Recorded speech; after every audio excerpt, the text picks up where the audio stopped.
बहुत बहुत स्वागत है आप सभी का। आर्ट की फाइट का ये वक्त है। नमस्कार, मैं रविंद्र सिंह आपके साथ और आज का मुद्दा आर्ट की फाइट का जिले खत्म करने पर सवाल, सदन में बवाल।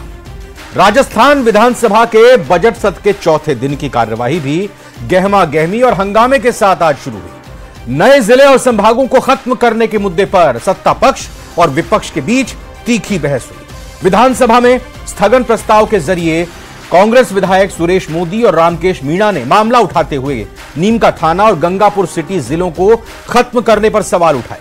इसके बाद जमकर हंगामा हुआ। नीमका थाना से कांग्रेस विधायक सुरेश मोदी ने कहा कि राज्य सरकार ने संभाग और जिलों का दर्जा समाप्त करके वहां की जनता के साथ अन्याय और अत्याचार किया है। कांग्रेस विधायक रामकेश मीणा ने कहा कि जिले खत्म करने को लेकर बीजेपी सरकार ने मापदंडों का कोई परीक्षण नहीं किया। संसदीय कार्य मंत्री जोगाराम पटेल ने कहा कि कांग्रेस ने राजनीतिक लाभ के लिए एक साथ कितने जिले बना दिए। जोगाराम ने कहा कि पिछली सरकार ने नए जिलों के गठन का ठोस आधार भी नहीं रखा। नेता प्रतिपक्ष टीकाराम जूली ने कहा कि सरकार तथ्यों के साथ बताए कि जिलों को किस आधार पर और क्यों खत्म किया गया। इसी पर चर्चा करेंगे। पहले एक रिपोर्ट देखें।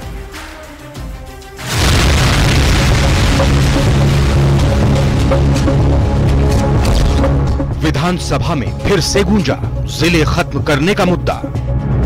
गंगापुर जिला जो पूरे मापदंड तय करता था, आपने जानबूझ करके उसको खत्म किया।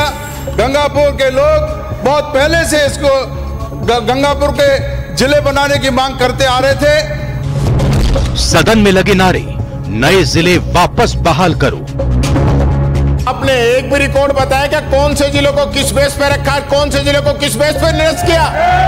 ये भाषण सुनने के लिए नहीं आए। ये भाषण तो आप प्रेस में दे रहे हो सारे। एक के तथ्य बता दीजिए, तथ्यों के साथ बताइए ना। कांग्रेस का आरोप, राजनीतिक आधार पर जिले खत्म किए गए। संख्या के आधार पर अगर आपने फैसला करना है तो फिर आप दूदू की और सलमपुर की या नीमका थाना की या गंगापुर सिटी की इनकी जनसंख्या के बारे में भी आप बता दीजिए। मंत्री जोगाराम बोले, फैसले से पहले रिपोर्ट का आकलन किया गया। सरकार ने पूर्ण रूप से पारदर्शिता से, निष्पक्षता से सभी तथ्यों को ध्यान में रखकर किया है। भुगतना पड़ेगा, ऐसा करना पड़ेगा। जिले खत्म करने पर सवाल, सदन में बवाल।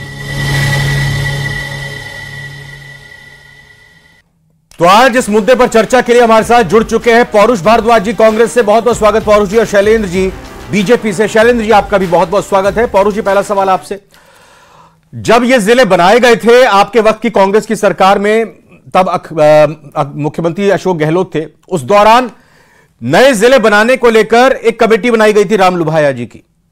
उस कमेटी की रिपोर्ट आने से पहले ही, चुनाव से एन पहले, जिलों की घोषणा आपकी तरफ से कर दी गई थी। अब आप ये कह रहे हैं कि बीजेपी ने किस आधार पर जिले खत्म किए?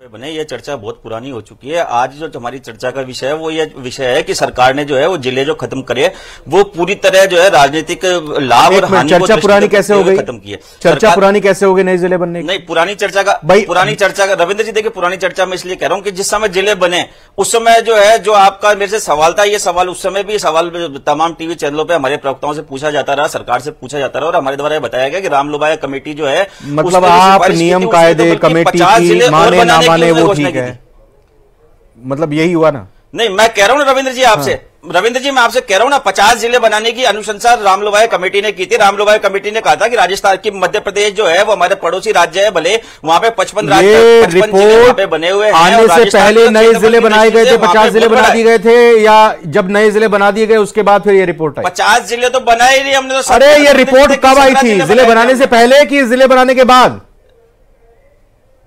रिपोर्ट जो है वो सरकार को पहले प्राप्त हो चुकी थी, चूंकि आचार संहिता लगने का डर था, इसलिए कुछ घोषणाएं पहले कर दी गई, कुछ घोषणाएं। चलिए, आपने मान लिया आचार संहिता के डर से, आचार संहिता के डर से चुनाव से पहले आपने मान लिया। चलिए, आज देखिए, अब बताइए, अब आप क्या चाहते हैं? अब कांग्रेस क्या चाहती है बताइए।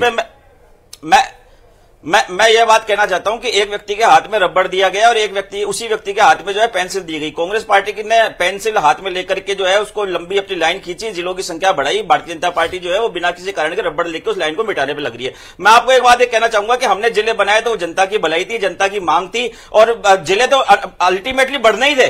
परंतु देखिए, भारतीय जनता पार्टी की सरकार आते ही जो है दुर्भावनापूर्वक जो है कमेटी का गठन करती है और उस कमेटी की सिफारिशों तक को नहीं माना गया।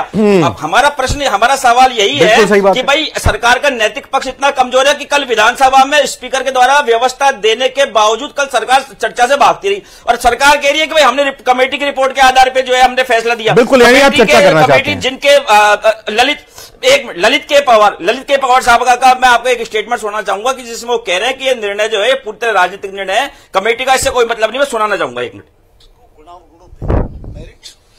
स्पीकर के आप अपनी रिपोर्ट दीजिए। ऑफ कोर्स अंतिम निर्णय तो हमेशा हमारे डेमोक्रेटिक सिस्टम में है, तो आपको कैटेगरीज क्या है, पॉलिटिकली होगा, डिसीजन जो होगा वो तो पॉलिटिकली होगा। देखिए, और दूसरी बात मैं आपसे कहना चाहूंगा, एक मिनट। आपकी सरकार ने जो आपने कहा कि आचार संहिता का डर था, उस वजह से हमने जिलों की घोषणा कर दी थी रिपोर्ट आने से पहले, वो कौन सा फैसला था? वो 5 साल बीतने के बाद आचार संहिता के डर से तुरंत फुरत में बजट बिना आवंटित किए हुए व्यवस्था क्या बनेगी ये भी नहीं पता, कि चुनाव के बाद के किसी को नहीं पता तो सरकार हमारी बनेगी कि नहीं बनेगी। वो फैसला राजनीतिक नहीं था, वो गैर राजनीतिक फैसला था।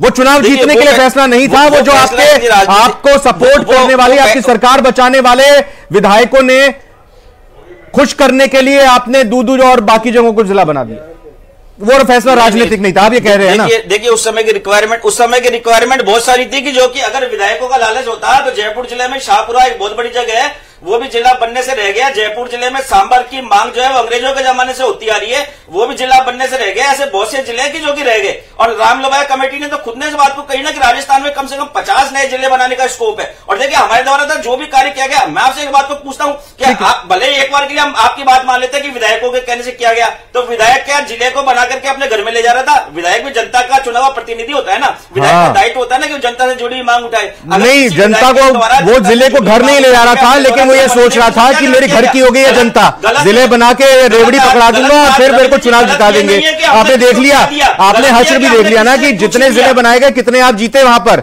लेकिन सवाल ये शैलेंद्र जी, अरे चर्चा कीजिए ना, अगर सदन की कार्रवाई हो रही है, विपक्ष कह रहा है, उनको तर्कों के साथ जवाब दीजिए। कौन से जिले आपने बरकरार रखे, क्यों रखे, और उन जिलों को आपने क्यों निरस्त कर दिया, उनको बताइए तो सही, जनता को भी पता चले। आप चर्चा से क्यों भाग रहे हैं? रविंदर जी, आप देखिए, आज माननीय संसदीय कार्य मंत्री जी ने पूरा ब्यौरा दिया है, संसद में डिस्कशन किया है कि जिले बनाने के क्या कारण रहे, क्या मानदंड रहे। उन्होंने बताया कि भौगोलिक दृष्टि से, प्रशासनिक दृष्टि से, जनसंख्या की दृष्टि से, सांस्कृतिक दृष्टि से सारे पैरामीटर्स पूरे करते हुए जो कमेटी बनाई गई थी ललित के पवार जी के, उन्होंने जो रिकमेंडेशन दी, उन रिकमेंडेशन के आधार पर उन जिलों को रखा। ललित के पवार जी का तो बयान अभी उन्होंने ऑडियो सुनाया, वो कह रहे कि पॉलिटिकली लिया गया फैसला, कि 15 साल कांग्रेस पार्टी का शासन रहा भारत। ललित के पवार जी का वो बयान सुना रहे हैं, ऑडियो सुना रहे हैं, वो कह रहे हैं, ललित के पवार उसमें सुनाई दे रहे हैं कहते हुए कि पॉलिटिकली लिया गया ये फैसला सरकार ने जिले निरस्त करने का।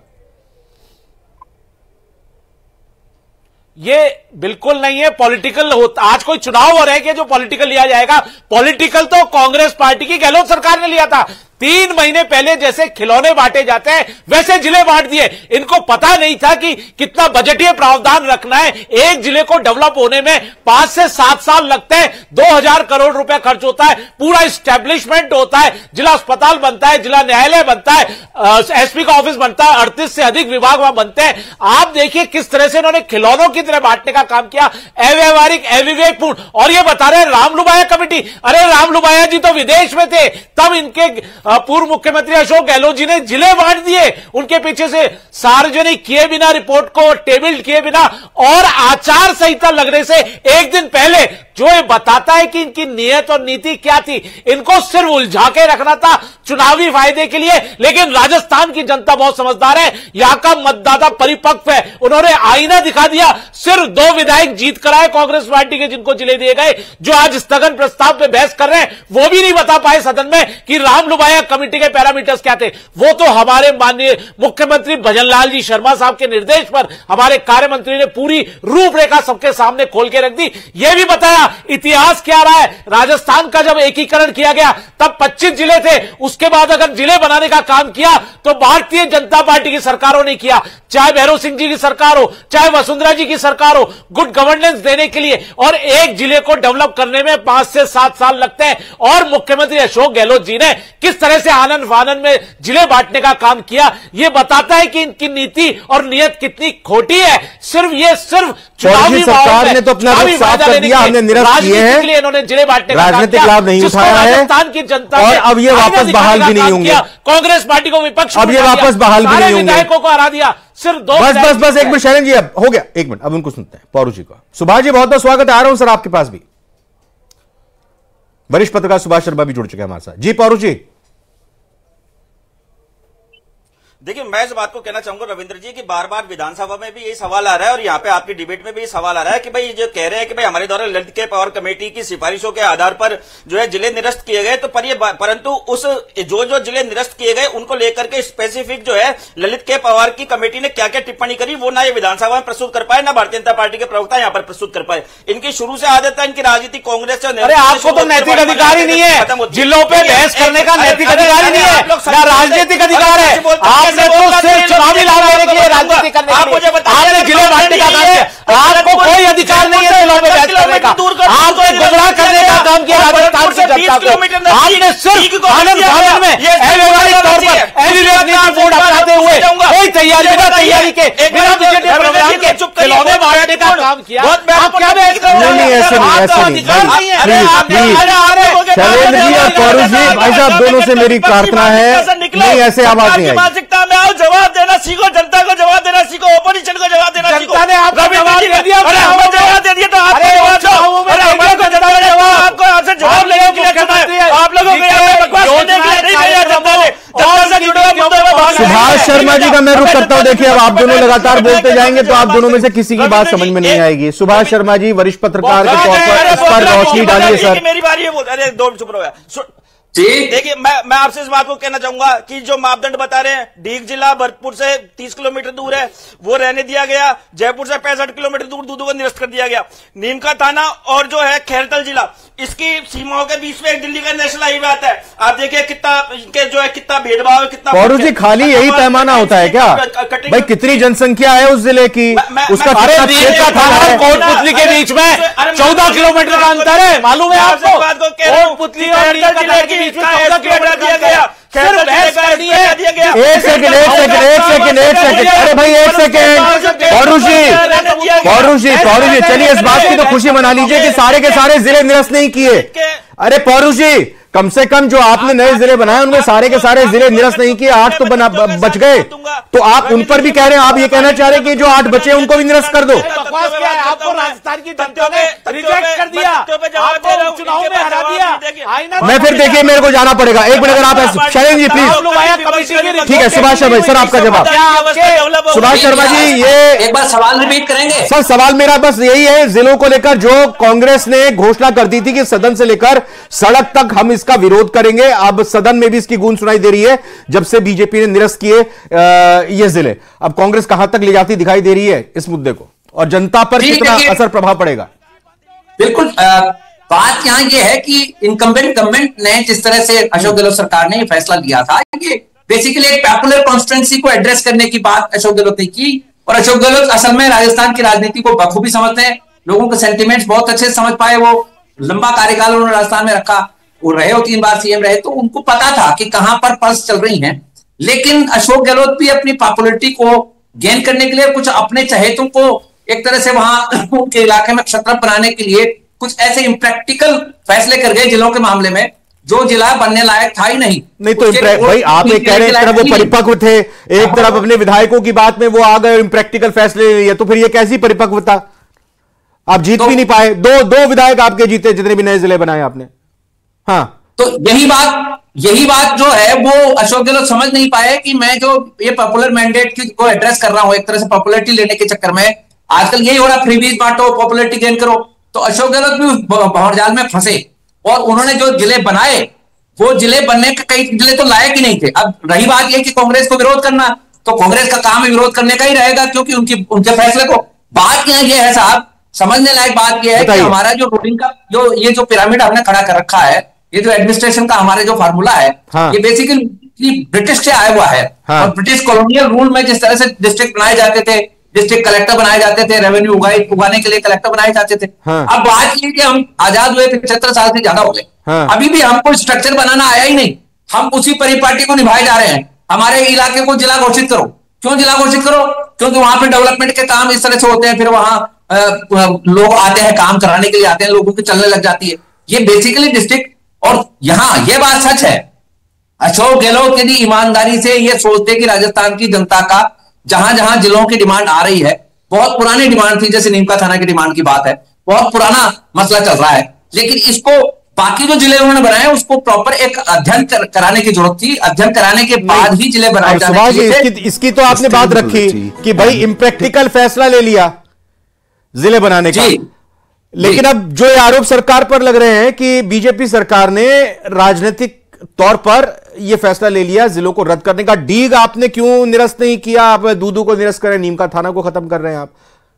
हाँ नहीं, ये बात सही है।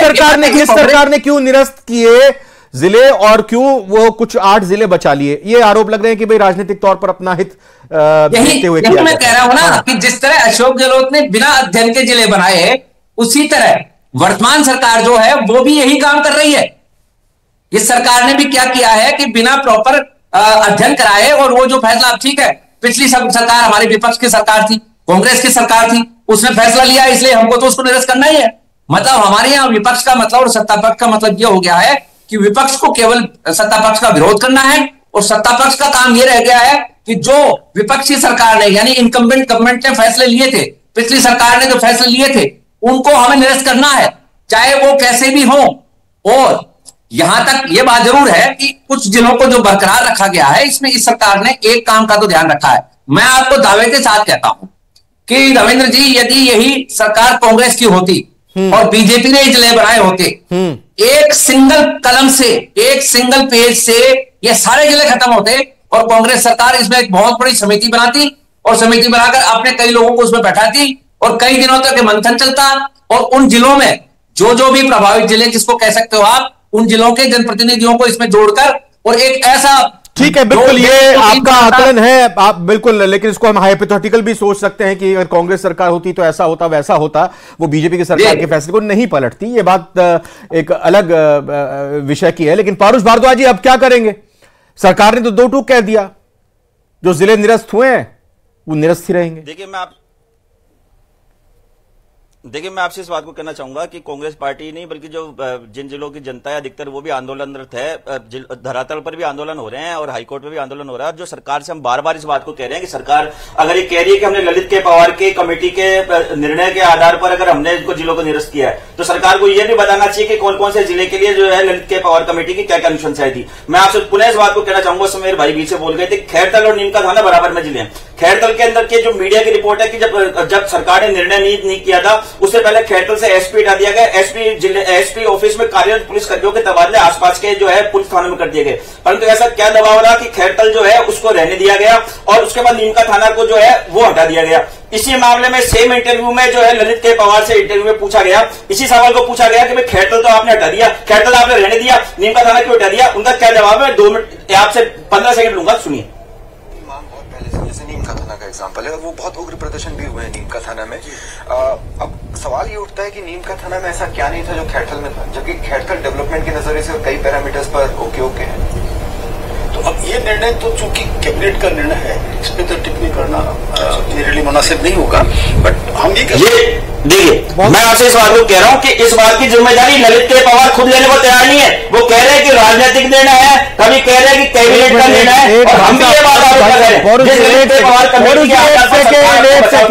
उन पवार साहब भाई हमने कहा पौरू जी, अरे पौरू जी मेरी सुन को लीजिए, पूछा गया कि भाई आप इस बात का जवाब दीजिए कि कौन से जिले के क्या मापदंड रहे। ललित के पवार साहब भी इस इंटरव्यू में जवाब नहीं दे पाए। आप चाहेंगे तो मैं इस इंटरव्यू का लिंक आपको भेज दूंगा। अरे मेरी बात तो सुन लीजिए, ना ऐसा कीजिएगा, अगली बार जो है ना कांग्रेस के प्रवक्ता के तौर पर ललित के पवार को भी भेज दीजिएगा आप, ठीक है ना। हमने तो आपको बुलाया, आपको आमंत्रित किया, आप जो है बार बार रेडियो चला रहे हैं ललित के पवार साहब की है। हम तो सोच रहे हैं आप प्रवक्ता हैं उनके, ललित के पवार जी को भेज दीजिएगा अपनी पार्टी की तरफ से अगली बार। पर ये आप अपनी बातों को अपने तर्क पर रखिए ना। एक सेकंड, नहीं ये बताइए ना, अरे कैबिनेट ने यह फैसला क्या करना है क्या नहीं करना है, वही बात बोल रहे हैं जो बात हम बोल रहे हैं। आप ये बताइए, नहीं पौरू जी ये बताइए, क्या जो रिपोर्ट आती है कैबिनेट में बाध्य होती है कि उस रिपोर्ट की सारी अनुशंसाओं को स्वीकार कर ले? आपने भी सरकारें चलाई हैं, क्या वो बाध्य होती है क्या? भाई उनकी मर्जी, उसका फैसला राजनीतिक तौर पर उनका होगा, फायदा है नुकसान वो देखेंगे, भुगतेंगे जैसे आपने भुगता। मैं आपको ये सवाल पूछने के लिए धन्यवाद देना चाहूंगा। आपने मेरे मनमाफिक सवाल पूछ लिया, मैं बिल्कुल अब आप वो रेडियो में चला दीजिएगा ललित के पवार साहब की, हम तो आपको प्रवक्ता के तौर पर बुलाया है, आप दीजिए जवाब जी। जो जिलों को लेकर के सिफारिशें भेजी सरकार ने, हम भी तो ये बात कह रहे हैं जो सवाल आप पूछ रहे हैं कि सरकार ने राजनीतिक लाभ हानि की दृष्टि से पिक एंड चूज की नीति में काम किया। सरकार के पास जहां से दबाव आए वहां सरकार ने उन जिलों को यथावत रहने दिया। सरकार के को जहां पे लगा कि भाई इसको निरस्त करने से कांग्रेस जी ठीक है, सरकार ने उन जिलों को अब जवाब दीजिए शैलेंद्र जी। अब आप शांत रहिए, शैलेंद्र जी जवाब दे रहे हैं, दीजिए शैलेंद्र जी जवाब दीजिए। ललित के पवार की रिपोर्ट को आप सारी चीजें नहीं बता रहे, किस आधार पर जिला, अरे भाई साहब एक मिनट, बस टाइम नहीं है मेरे पास। एक तरफ तो परिसीमन के नाम पर एक पंचायतों को बढ़ाने के लिए जा रहे हैं, विधानसभाओं का परिसीमन, लोकसभा का परिसीमन आने वाला है, उनकी वो भी बराबरी की टक्कर दे सकते हैं फिर आपको, हटाने के लिए जा रहे हैं, नगर निगम के संख्या को कम करने के लिए जा रहे हैं। मैं ये बात कहना चाहूंगा कि सरकार ठीक है, ओके, सरकार है, सरकार को खुद को नहीं पता कि इसको क्या करना है। बस धन्यवाद आपका शैलेंद्र जी। ललित के पवार की रिपोर्ट के सारे पहलुओं को क्यों नहीं बताया, कौन सा जिला बचा तो क्यों बचा, हटाया तो क्यों हटाया? नहीं देखिए रविंदर जी, आज सदन में माननीय संसदीय कार्य मंत्री जी ने पूरा एक एक खुलासा किया है, उन सारे मानदंडों का उन्होंने उल्लेख किया, प्रशासनिक दृष्टि से, भौगोलिक दृष्टि से, जनसंख्या की दृष्टि से, सांस्कृतिक दृष्टि से, भौगोलिक स्थिति की दृष्टि से, दूरी की दृष्टि से, सारी चीजें मानते हुए पारदर्शिता से उन्होंने सारी बातें रखी है सदन में। आप बताइए, आज मैं कांग्रेस पार्टी से पूछना चाहता हूं, एक भी जिला बनाया क्या राजस्थान में? 15 साल शासन किया कांग्रेस पार्टी का, काहे के बनाए? अरे जब ये देखो, एक जिला बता दे कि कांग्रेस पार्टी ने बनाया हो, राजस्थान की जनता का भला किया हो। अरे जो आपने कैंसिल किए हैं वो इन्होंने तो बनाए थे 2019 में, क्यों नहीं बनाए? अरे आपकी नियत साफ नहीं थी, Subhash ji last comment sir मेरा आपसे है, इस डिबेट का लास्ट रिमार्क दीजिएगा और मेरी बात को आगे बढ़ाइएगा। सुभाष जी मेरी बात को आगे बढ़ाइएगा कि आज की तारीख में 2025 में क्या मैं कांग्रेस के घोषणा पत्र की एक लाइन ये जोड़ सकता हूं कि जब कांग्रेस की सरकार अगर आएगी 2029 में, 2028 में अगर कांग्रेस की सरकार आएगी, उनके घोषणा पत्र में लिखा होगा कांग्रेस की सरकार आएगी तो सारे जिले बहाल होंगे और भी जिले बनाए जाएंगे। क्या ये घोषणा पत्र का महत्वपूर्ण हिस्सा होगा और ये पूरे आने वाले 4 साल जिंदा रखेगी कांग्रेस मामले को? 100% रखेगी और रखना चाहिए, इसमें कोई शक नहीं है, क्योंकि कांग्रेस का ये लोकप्रिय फैसला था और जहां जिलों की डिमांड थी वहां जिलों की डिमांड कांग्रेस ने पूरी की। ये बात आप रविंद्र जी मान के चलिए कि यदि प्रशासन को जितने ज्यादा जिले हम बना सकते हैं उतने बनाने चाहिए, ये बात सच है। यदि हमने ब्रिटिश का मॉडल भी लिया है तो इसको भी डिसेंट्रलाइज करने की जरूरत है, इसको सेंट्रलाइज वे में नहीं रखना। लेकिन सर ऐसे भी तो नहीं कर सकते कि सुबह उठे एक दिन अचानक से फैसला ले लिया, भाई पूरी व्यवस्था वहां पर करनी पड़ती है और पूरी व्यवस्था इस चीज की भी करनी पड़ती है कि आप अचानक से अगर उनको निरस्त कर देते हैं तो जो सेटअप तैयार हुआ था 1 साल के अंदर, उस सेटअप का क्या होगा? बहुत बहुत धन्यवाद करना चाहूंगा, बहुत बहुत धन्यवाद करना चाहूंगा तीनों ही खास मेहमान का। तो ये मामला जिले का जिंदा रहेगा राजस्थान की राजनीति में। फिलहाल आज 8 की फाइट में